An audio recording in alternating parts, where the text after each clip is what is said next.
Right here in New York, the Sean Diddy Combs sex trafficking trial is halfway through its fourth week of testimony. And a forensic video expert just wrapped up his time on the witness stand, where he walked jurors through the video footage of Combs's beating his then girlfriend, Cassandra Ventura, at a Los Angeles hotel back in 2016.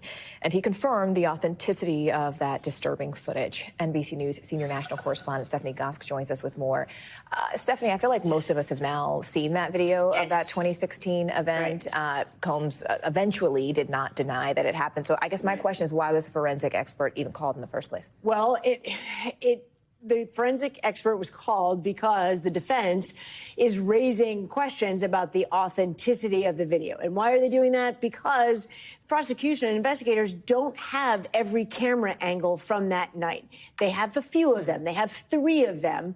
The other 2 angles they have are actually cell phone video taken of the surveillance video. At least that's what the prosecution says. That was the video that was leaked by CNN a while ago. We know that CNN paid for that video.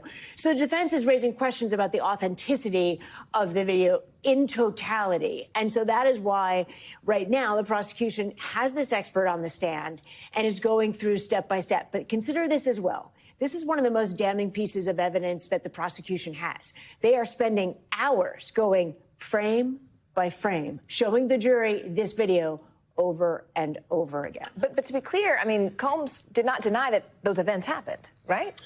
What the defense is saying is that it has been stitched together in a way that is inauthentic. They have a number of questions because it is potentially so damning. The defense is going after it, right? And so the prosecution is saying, well, if you're going to go after it, we're going to put this expert on the stand to testify that it is authentic, and then we're just going to show it over and over again to the jury. You know, another disturbing allegation is this woman who said that she was dangled from a balcony by Combs. What do we know about her? Okay, so she is a friend of Cassandra Ventura, and she has sued Combs for that moment as well. She's expected to come on to the stand and say that she was at Cassandra Ventura's apartment one night. He came in and assaulted her and then didn't quite dangle her. Her allegation is not that he held her over a balcony, but rather that he put her up on a balcony, and she's apparently quite small, and threatened to push her off, which obviously would be terrifying if it took place, and we expect to hear from her now. And I know you will bring us the latest on what happens there. Stephanie Gosk, thank you so much. You're welcome.